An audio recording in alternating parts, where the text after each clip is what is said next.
I'm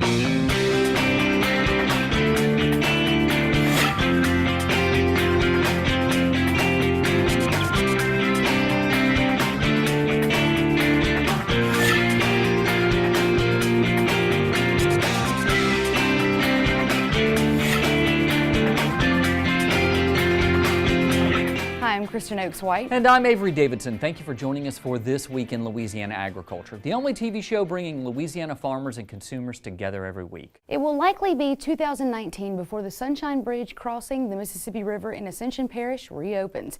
A crane on a barge collided with the bridge late last month. That has left school children, businesses, and farmers stranded on both sides. TWILA's Neil Melancon talks with a sugarcane farmer who says with the Sunshine Bridge out, his commute tripled overnight. Sugarcane harvest is well underway here in St. James Parish. Mostly good weather since harvest began has helped get these machines through these fields. There's a shadow over these river parishes, though.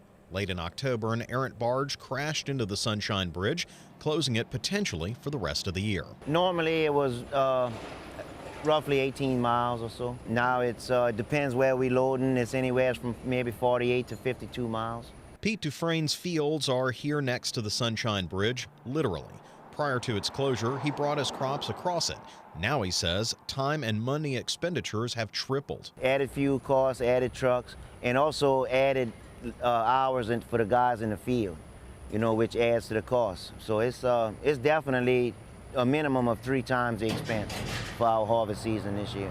Before the Sunshine Bridge closure, Dufresne had to go from here at the base of the Sunshine Bridge across Highway 70 to the Lula Westfield plant in Napoleonville.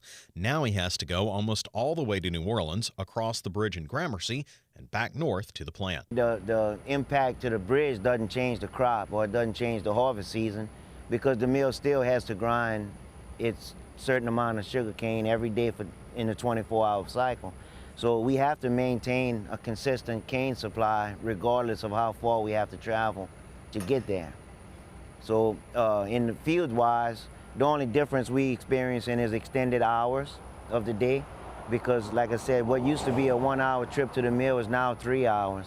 So we just had to add extra trucks to fill in the gap so we can continue hauling consistently throughout the day. It's not just the sugarcane industry that's suffering, Dufresne says. Community members and industries are being impacted as well. It's even significantly impacted our school system. We have students on the East Bank travel to the West Bank, teachers and such, and it's just been a tremendous burden on the whole community as well as our industry. For now, Pete's days begin well before dawn.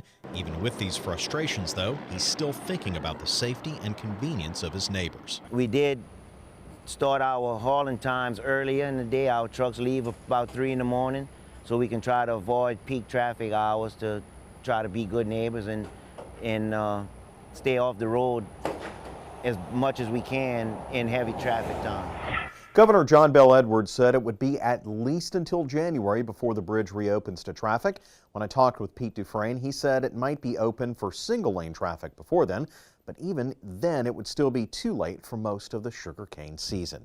Guys, he's got a long way to go. I don't know if you saw that on the map, but he's got to go all the way back around there. And the problem is, it's not just the length, but the traffic is increased because everybody's going. Normally those 2 bridges are 2 separate groups of traffic. Now it's down to one. So it's just thick.